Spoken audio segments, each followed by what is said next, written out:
Welcome. Happy to have everyone back for another Power Hour Friday.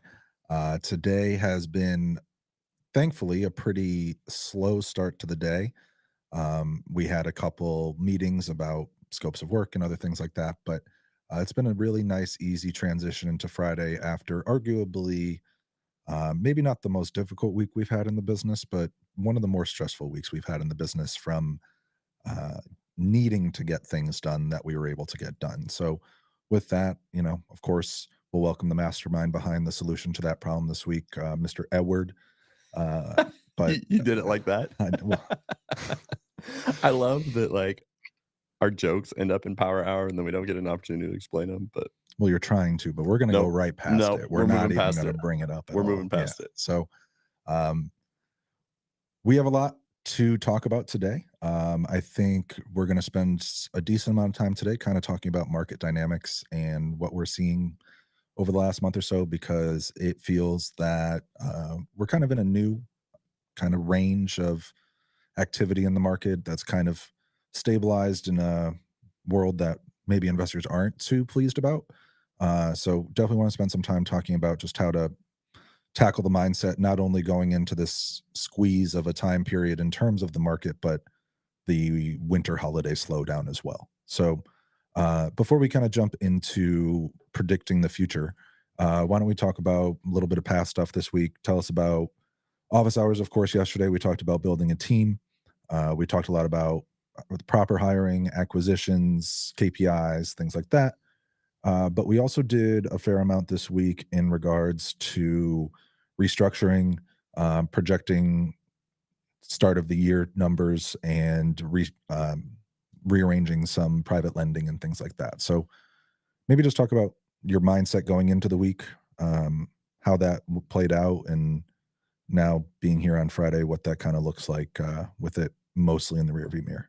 Yeah, so, really the biggest obstacle that we had this week was we have, a number of projects that we're working on, and one of them specifically, we thought we would have already refinanced. Instead of doing a refinance, we decided to sell that property on the MLS. And because of that, the private lender who we had placed on that project basically, I mean, the term in the industry is their balloon is due, but basically, we had promised that we'd return their capital to them in a certain period of time. And trying to be respectful and honor that relationship, we really worked hard this week to get that capital returned to them. So, when you're talking about what this week looked like, I spent a lot of time talking to a lot of our past lenders and potential lenders, and was able to find someone who was willing to take the place of that lender. So that's obviously a positive move, and yeah, that was pretty much the big rock this week. In describing it just now, I'm probably not giving it quite the weight of what it really takes. I mean, I think people hear us talking about private lenders and they think that means that we pick up the phone and kind of make two calls. And certainly that does happen on occasion. As we better understand our private lenders and the capital they have available and what type of projects they prefer, that tends to happen more often. But this week was definitely one where I had to make a number of calls, probably something on the scale of 20 to 30 calls explaining the project and the potential upside to a lender. So, yeah, a good amount of work went into us being able to meet the needs of our lenders this week. Yeah, we always are talking about the benefits of private lending and the flexibility that that capital allows. However, if you look on the opposite side of it, when a more structured or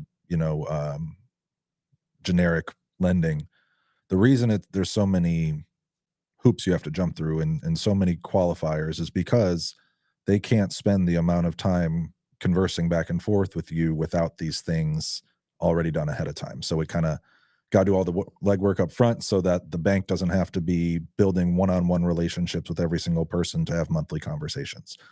On the private side, yes, you get the benefit of not having to do all the hoops up front, but you got to be a lot more communicative in the private lending world than in the structured lending world. And handling relationships one off, it has its benefits, but of course it has its potential challenges and tighter timelines and quicker turnarounds than some other products out there. So positives, negatives. Yeah, I think the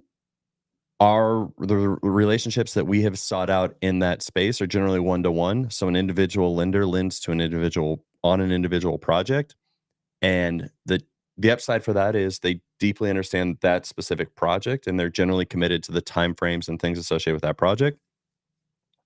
But when compared with like the syndication space, um, there's individuals who will just kind of commit capital to a team, more generally speaking, and not as much be involved in the depth of the project.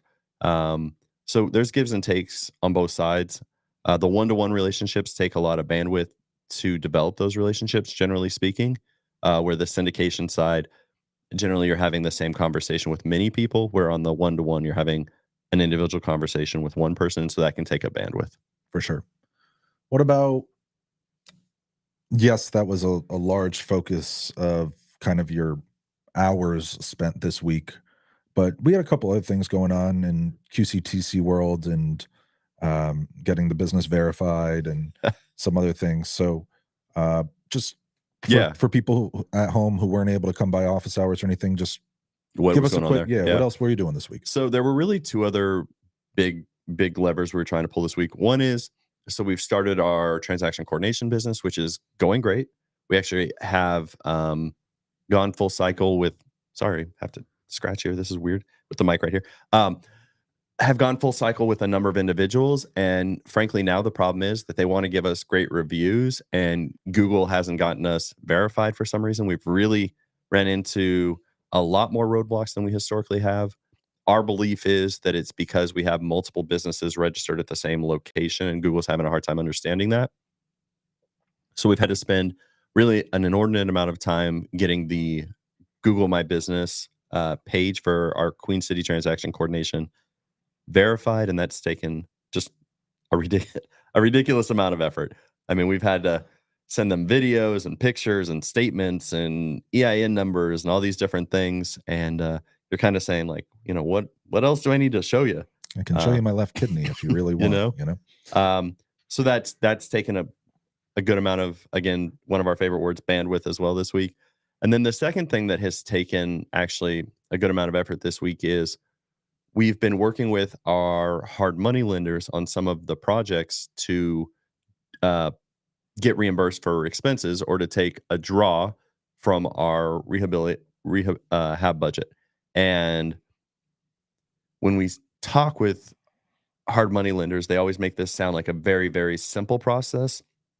And for sure, with some that is true, and with some others, it's a little more challenging. So we've had to work through that process this week. One thing that stands out, and a question folks can review with their hard money lenders, is, can you walk me through the process of taking a draw?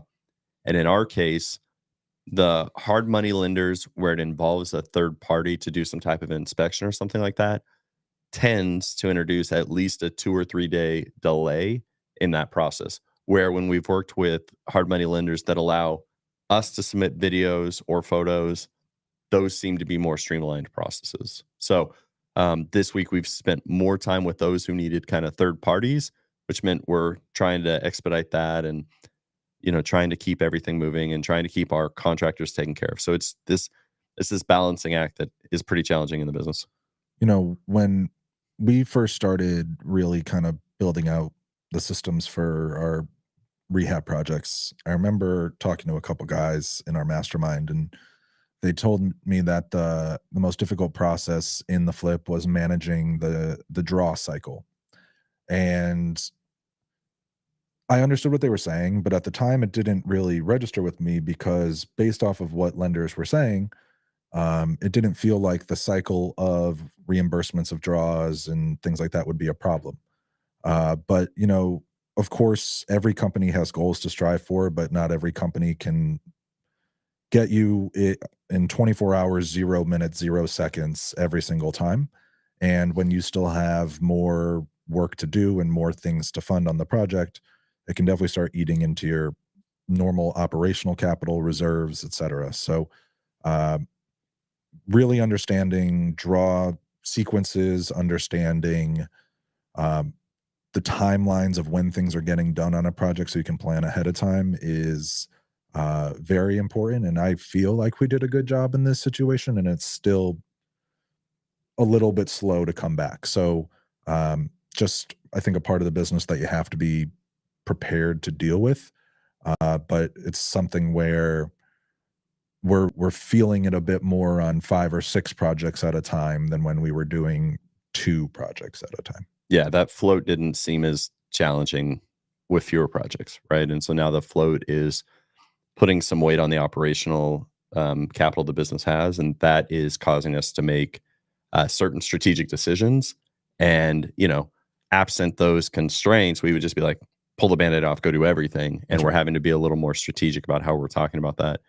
One tip I'd give for folks who are watching this and don't have quite as much depth in that space is it may, a lot of real estate is understanding the rules that you need to operate in and then operating effectively within that rule set. So, like, we talk about kind of basketball as an example. There's certain rules of how you're supposed to engage and get points put up on the board.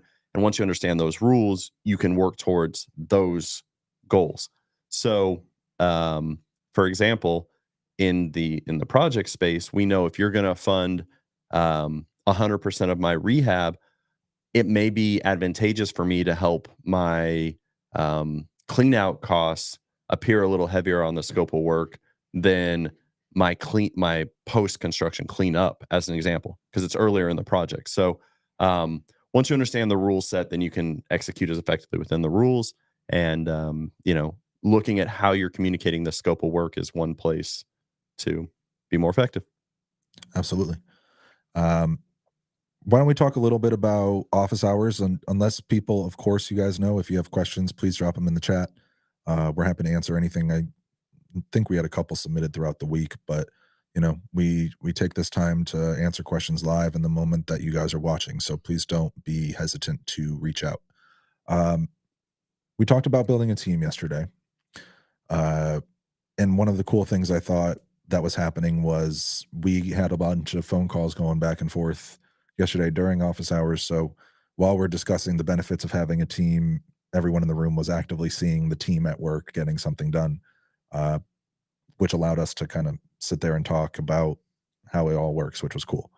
But for without getting into too much detail about hiring and where to find people and the whole thing, maybe talk a little bit about where we are now. If you look back and were to start again, where are you hiring first?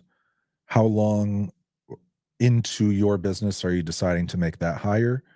And how would you approach that hire from a uh, retaining high quality people perspective? Yeah. Ooh, that's a lot. We can Uh, start first with what position are you hiring first, knowing what you know now? Yeah, and I mean, obviously, we know how important adding Christine to the team was, and how important a lot of the um, management and tactical things that she was able to manage early in the business. How that allowed us to put our focus on other places, like you being able to take time to develop the cold calling team and make sure that that pipeline of leads was managed well. Um, so those were some of the places that I think early on that was effective. One thing we shared at office hours that's probably appropriate to share here is if you were to take your whole week and make a list of every task that you did and go in as much detail as possible, you'd see that there were some that were tasks that maybe needed your unique hands touching and a set of decisions to be made and things like that.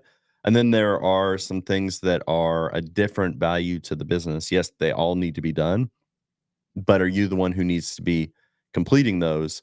And I think early in the business, uh, Christine's role in doing those things was super important.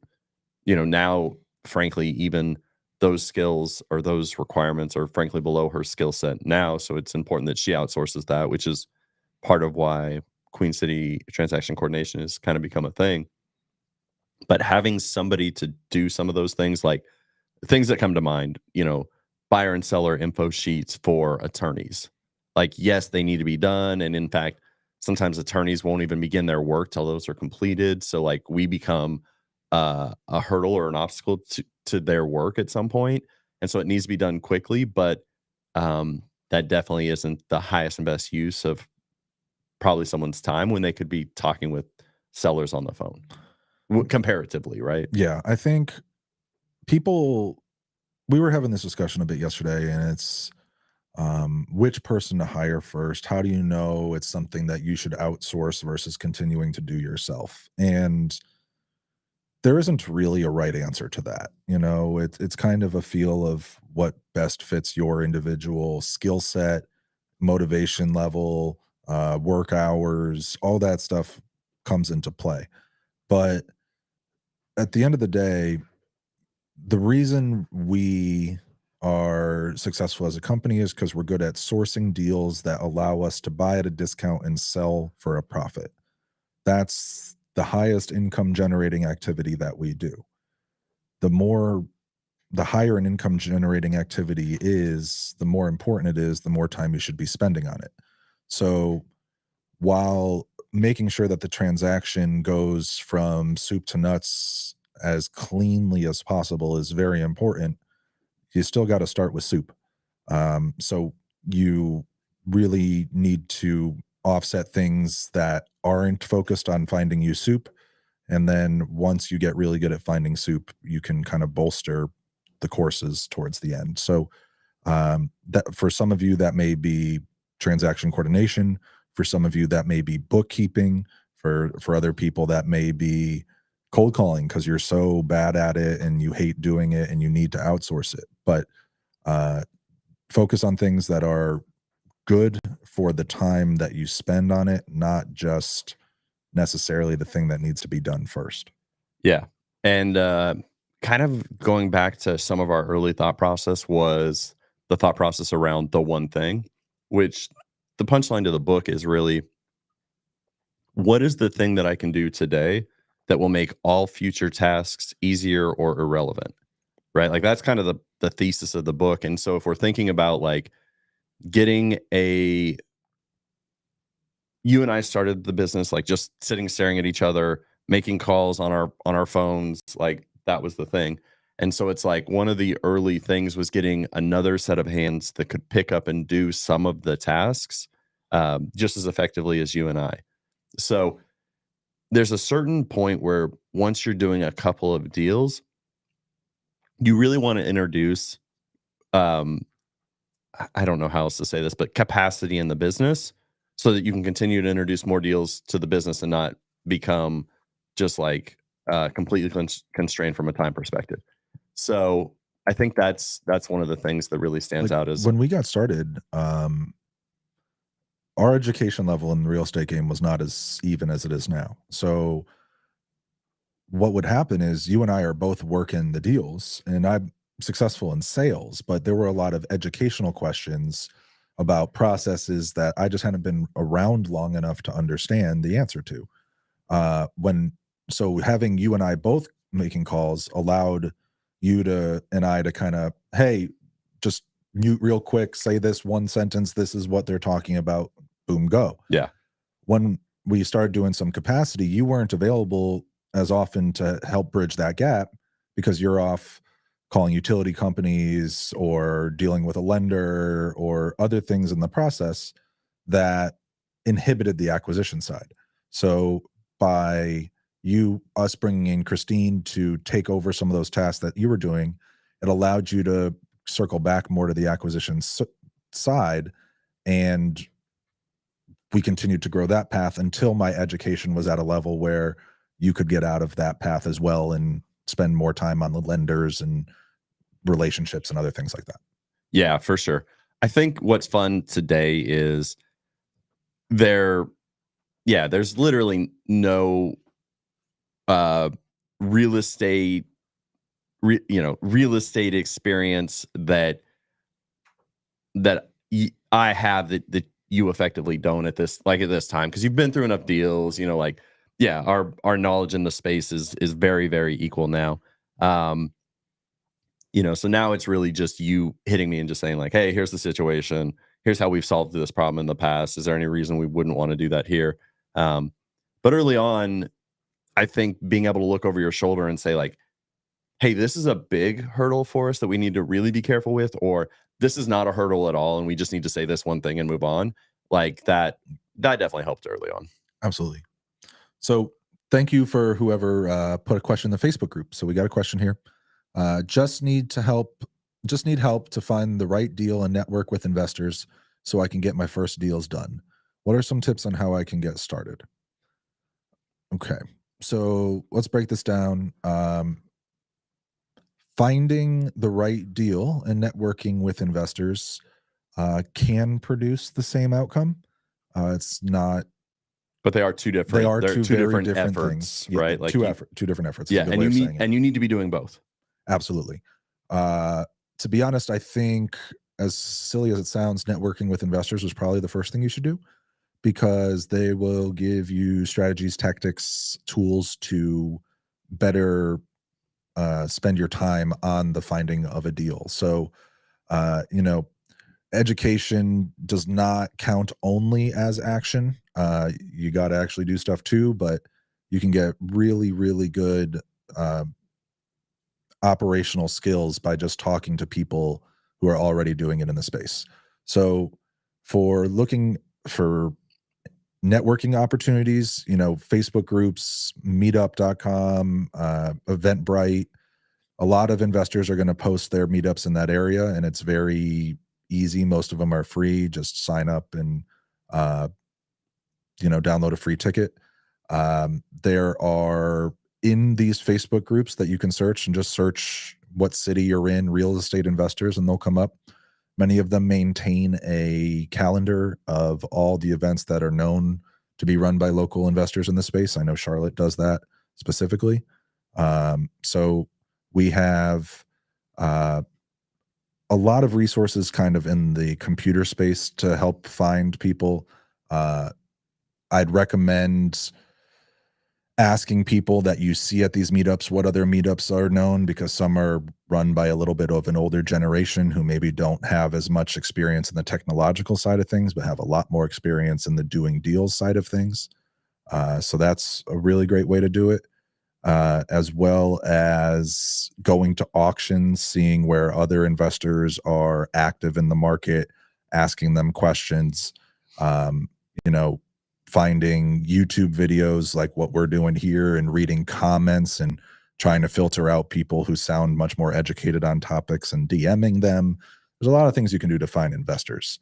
And they'll give you a bunch of skills and opportunities on ways to make deals. But if someone were to DM you and be like, hey, how do I find my first deal?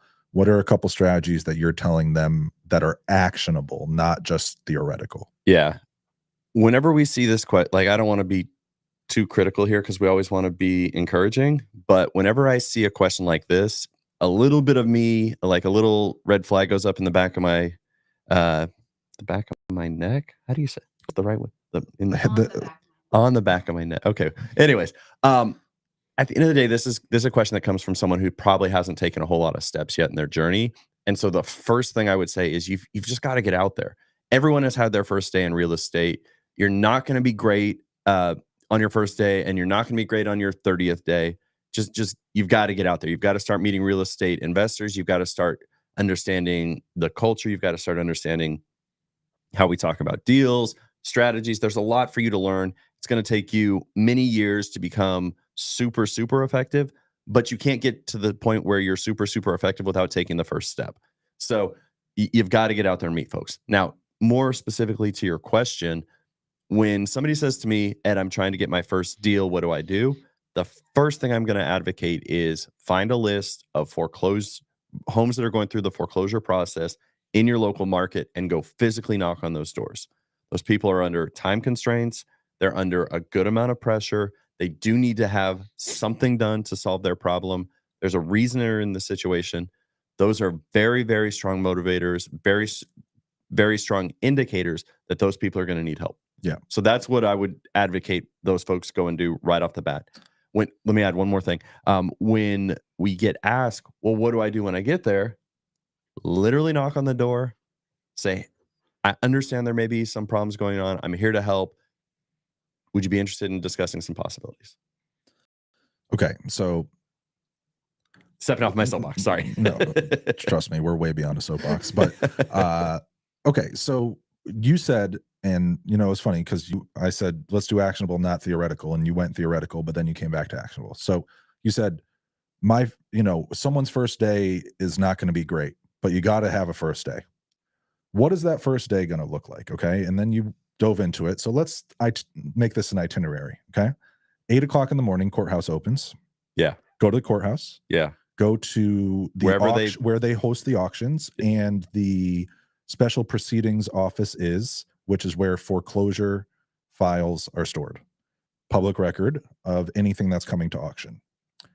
Take down all that information. Yeah. Free. Yes. Then you now have the addresses. So it's probably now 9:30, 10 o'clock. You're going to start driving to these addresses and knocking on the doors. Yes. And in your first day, starting at 10 o'clock and maybe going until 5 o'clock in the afternoon, you're probably going to get to 15, maybe 10, 15 houses. Yes. And you're going to probably have 9 to 14 people slam the door in your face. Yeah. But you're going to learn what people do, how people react, what things to say. That didn't work. And then you can try something new the next time. So at an auction, I know there's probably 20 to 30 houses at any time. That's just one county. You can go to multiple counties. You could do just these things for a month, and I would consider that unbelievable action to take. Yes.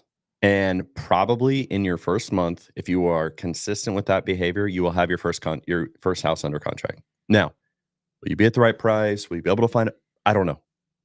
A lot of those things are going to be really challenging. But if you will get in the cadence of taking these actions, I really don't see how you can't get a deal. I agree with you. I will add this, there are data aggregators who can help expedite the process of getting the data. If you have just a couple of dollars and can pay for that. I understand some people can't, and there's no judgment there. We all started from somewhere, right?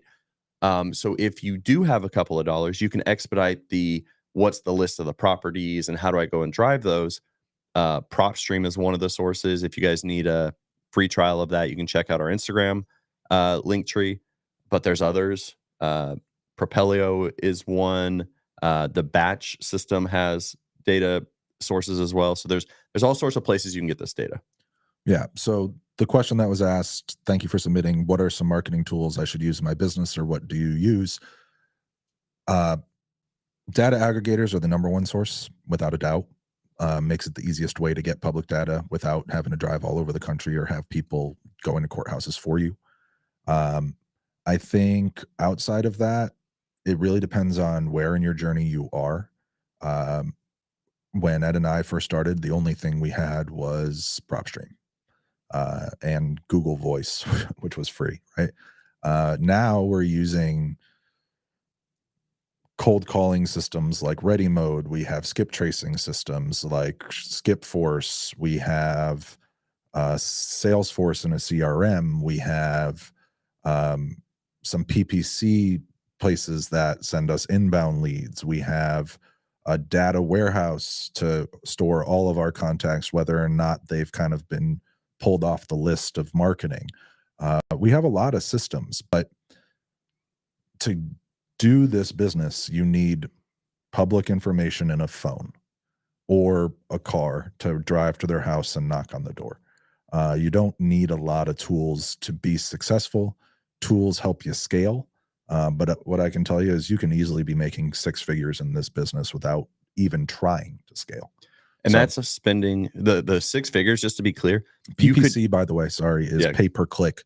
So when someone clicks on your website, you are paying for the attention of that click. And that varies by location. Like in Charlotte, it's going to be a lot more expensive than if you try and do it in Fayetteville. And Charlotte is cheap if you're trying to do it in San Francisco. So that's what PPC is. And so just coming back to you can make 6 figures a year in this business with a monthly expense below what? $400. Yeah. And when I say $400, that's $300 in gas and $100 in a phone bill, and that's because I pay for AT&T. So you could probably do it for less than that. I mean, you could start this business for under $150 a month and be consistent because most of what you control is your behavior. That's right. I mean, get a bicycle, you can do it for free because public information plus knocking on a door is free. But at the same time, at some point in this business, your time becomes more valuable than the time you're spending going between places. You need to spend some money to become more efficient, but efficiency comes after you have some money in the bank. Yeah, and you can let the business fund it yourself. Shout out to our buddy Michael. Good to see you, man. I hope your health is doing well. I know you're working through a season of life, and we are praying for you. Absolutely, brother. But you can get the business up and rolling with if you have more time than money to start the business, you can get started in this business. If you have more money than time, you can get started in this business. And there's really paths for each of those. And effectively, what Michael and I are trying to say to folks is you just got to take the first step. Is it intimidating to talk to sellers? Yes. One of the things that came up yesterday in office hours was, what if I say the wrong thing to a seller or I don't quite know what to say? Yeah, that's probably going to happen. Still happens to me. There's no magic formula here. There's not, how do I get a seller to do XYZ? Well, if it's not in the seller's interest to do XYZ, they're probably not going to do it. So our answer is more specifically, what if you found the people who need the help you can provide? And if we'd spend more time filtering for those people as opposed to trying to engineer a deal, you're going to be more effective. Are there strategies on the margin to be more effective? Of course. Our close rate now is better than when we started, for sure. But that comes with understanding tools. At the end of the day, the first skill people really need to become more effective at is filtering to be talking with the right people. You see that comment? So yeah, it's probably not a great strategy to tell someone that their bathroom is ugly. That's probably not a great strategy. And by the way, there is an approach taught on the internet about basically tearing down someone's house when you're there, and that's not a strategy we deploy in our business, anyways.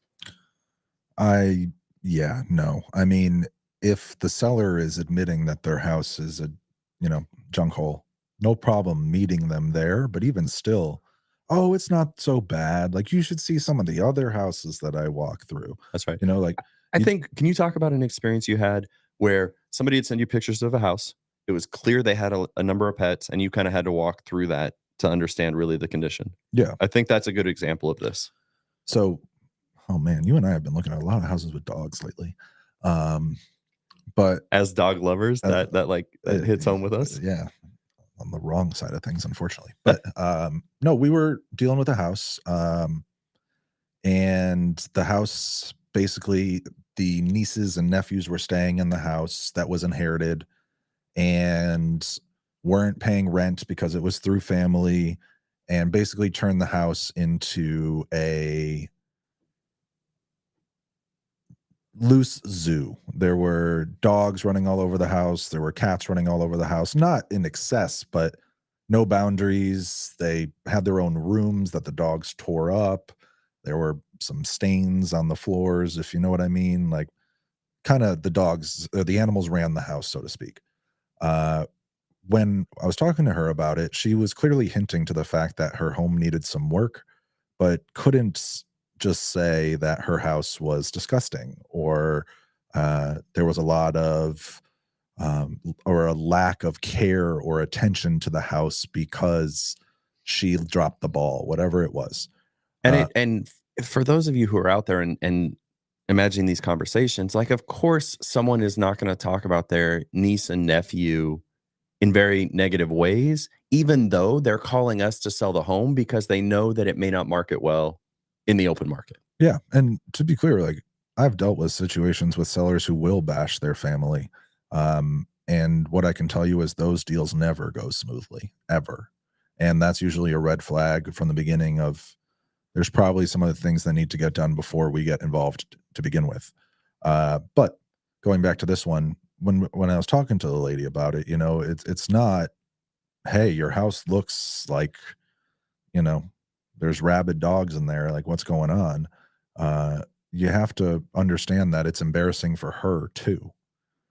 Just because people do things doesn't mean it isn't embarrassing for them, or they feel shy or they feel nervous. Like, you have to kind of read into the layers. So, talking to her, I was just like, hey, is it fair to say that, with all the animals in the house, I might need to spend some attention on getting, the smell out if there is one?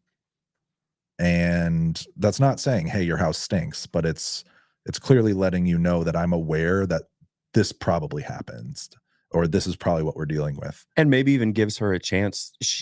She may even want to share that with you, because at the end of the day, when you do come and walk the home, it is something you're going to notice, and it is something that's going to need to be addressed. So opening the door to give her a chance to say, hey, that may be something you need to take into account at the very beginning, means that you're not going to be able to bring that up later and like embarrass her or adjust all of the things she's probably concerned about. Right. I So can't tell you. I mean, I can tell you, but I've had situations where it looks like the house is gross, dirt on the walls and all that stuff, and I'll ask us the same question in a similar way, and they're going to be like, "Yeah, we already got the house fumigated to take care of the smell, but we clearly haven't gotten to the rehab of the walls or the floor or whatever it may be." So if you go out and insult someone about their home when they have not only known about it but have taken care of it, it's just another opportunity for you to break rapport, and it's not really what we're supposed to be doing here. So, being soft with questioning people over the condition of their home, um, not saying it differently over the phone than you would if you were a guest in their house that you had never known about before. It will take you much further in these conversations, even if it means you're on the phone for a little bit longer. So, yeah, I mean, we deal with stuff like this pretty regularly, but it's not hard to be a nice person. And being a nice person can win you business when everyone else feels like they're out there just to make a buck. So, um, sometimes saying the tough thing is actually the only way to get it done. It's usually how it works. So, um, it looks like we have another question. Ed, do you remember the first deal where the team basically handled it without you being hands-on? yeah,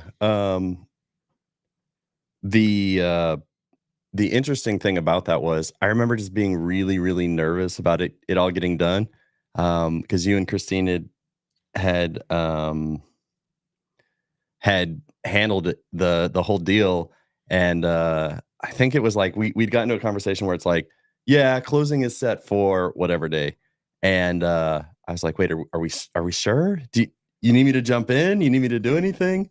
And being able to be in a moment where the team kind of has everything under control, I remember that feeling really cool at that moment. Yeah, So, I remember that as well. I was I kind of jumped more into the ship because you were kinda out of the ship on that, and I just remember you being like, "Oh my god, do we have everything we need? Is the wiring instructions, the whole thing?"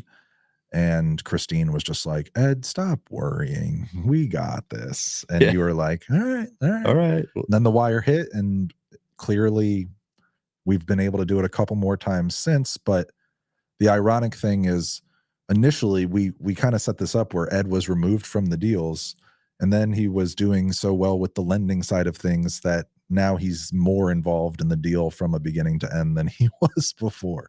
So, um, I guess waves and tides of the business can definitely change, which is funny. Um, while Ed is finishing up a little business deal here, we also had a comment just talking about the artful expression of concerns. Uh, so first, thank you for the compliment. That's very kind of you. Um, just on how we got there, I have a history of being in the service industry, right? Like I was a bartender and a server for almost a decade. Um, so naturally, I was forced to learn how to de-escalate without matching energy, because when you're in the service industry, the customer is always, always, always right. And even if they're wrong, they're right. And you just have to learn how to navigate that in a way where you come out as minimally scathed as possible, but you still allow them to come back. You want them to always be coming back. So I had to learn how to bite my tongue. I had to learn how to not have the reaction that I maybe first wanted to. And then during that time, I also worked with a brief stint at a nursing home, more so like a adult retirement community, but it was kind of a place that transitioned from adult living to full care. And if you think working in a restaurant and dealing with regular customers is difficult in and of itself, dealing with the elderly who have higher expectations, they need higher care, they need more attention.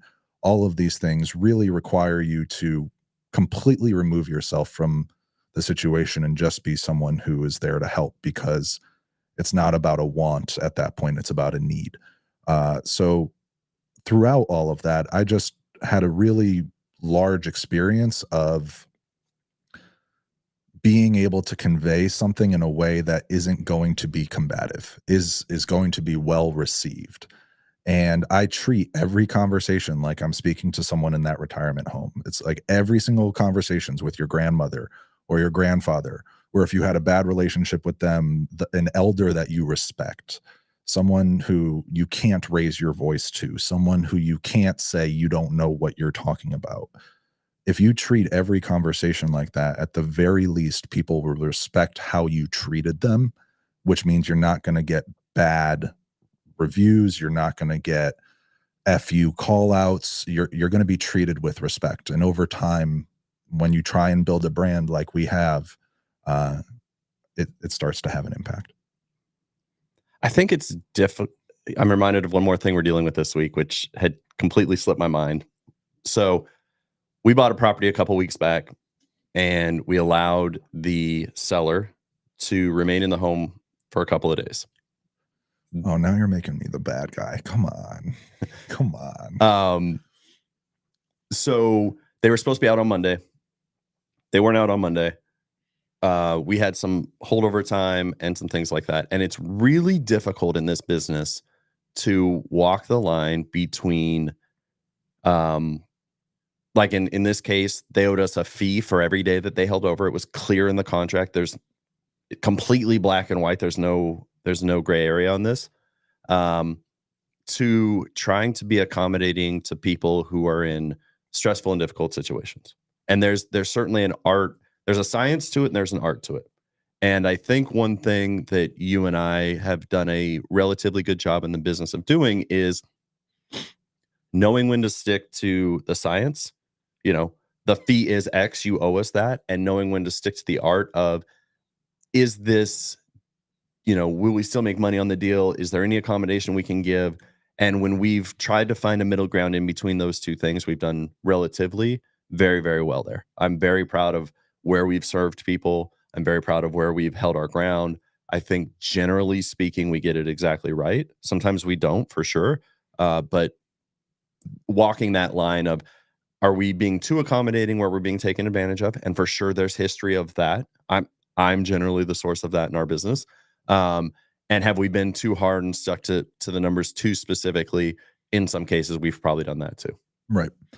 And I mean, just for clarity on this one, when we bought this house, or when we decided to buy this house, the woman was asking for a holdback.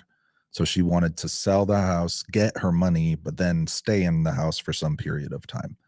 And when we do that, typically we hold back proceeds. So, hey, you can stay in the house for 3 more weeks, no problem. But we're going to hold back 30% of your proceeds until you get out, so that you have a motivation to get out and not draw this out. The seller in this situation was not willing to do that. She needed the money. to buy her next property or whatever it was. And the thing is, as you mentioned, living in the middle means that you have to have defined endpoints. And we've dealt with this holdback before where someone's like, oh no, 3 weeks is more than enough time, no problem. And then it doesn't happen and you and I are stuck just waiting. So we had to make it as much of a hurdle to get over for them as possible to motivate them to get out on time. And of course, the time that they said they were definitely going to be done by, they weren't done by. And it has nothing to do with, I don't want to give them more time. I'm more than happy to give them time. But you and I made specific decisions with money at a certain moment in time based off of the fact that they were going to keep their word. And now that they can't do that, we can't be the only ones that are affected for that. They have some responsibility to make that whole. And did we punish them, if you want to use that term, for every dollar that they owed us? No. But we were able to use that as a negotiation tool to speed up the timeline and get them out, which they were able to do within the next day or two afterwards. Right. And when we haven't done that well, right? When the negative consequences of going outside of what our original plan isn't burdensome enough for them, there tends to not be any urgency on their side. Right. Like she initially asked for a $2,000 holdback on a $300,000 purchase. That's not material. That's not enough of a gut punch to be like, shoot, I got to get my stuff in order. Yeah. And, so then if that's the case, we're the ones who are carrying all the expense of the lending. We're the ones who our project's not starting on time. We're the ones who are marching towards a balloon date with our lender. And it's all on our side of the fence. And they have relatively no real burden. And so what I think this deal that we're talking about here, what it's a really good example of is you built a great set of teeth into the deal that then we can even still be just a touch accommodating to, that puts urgency on their side of the table, that puts real cost on their side of the table, in a way that really worked out well. So I think that was an example. I'm not quite sure where we got on that because we were talking about being artful and things like that, but that deal was really a great example of this, in my opinion. Yeah. And, I think generally speaking, everyone got exactly what we were expecting on time, minus a couple days. So it worked out well for everybody. What are we going to do with that house? Actually, talking about strategy. Yeah. So this, I think you guys have heard us talk a little bit about the co-living model or communal rent by the room type situation. So this one is going to be another property in that strategy realm. And what's cool about this one specifically is this is our first one that is in Charlotte. We have one that's finishing up in Concord, hopefully before the end of November, and that should be operational before the end of the year. We have one in Kannapolis that the rehab should be starting probably right around the beginning of the year. And then this one here in Charlotte. Amongst those three properties, I think the minimum amount of bedrooms we'll have in each one is 7. So 21 potential rental applications or whatever you want to call it amongst these 3 houses will be a great way to bolster some cash flow. And so on the communal living model, with that one as an example, if we were to rent it at a traditional single long-term rate, we're what on that one, 2,400? I would say 24 to 2,600 a month. It's a 2,400 square foot home. Yeah. It's a big lot. Big lot, corner lot. Yep. 20 out detached garage with that one. So that one's kind of nice. So maybe 24 to 26. And then as a communal rental, it may push up. We'll do past 5,000. Well, 7 people.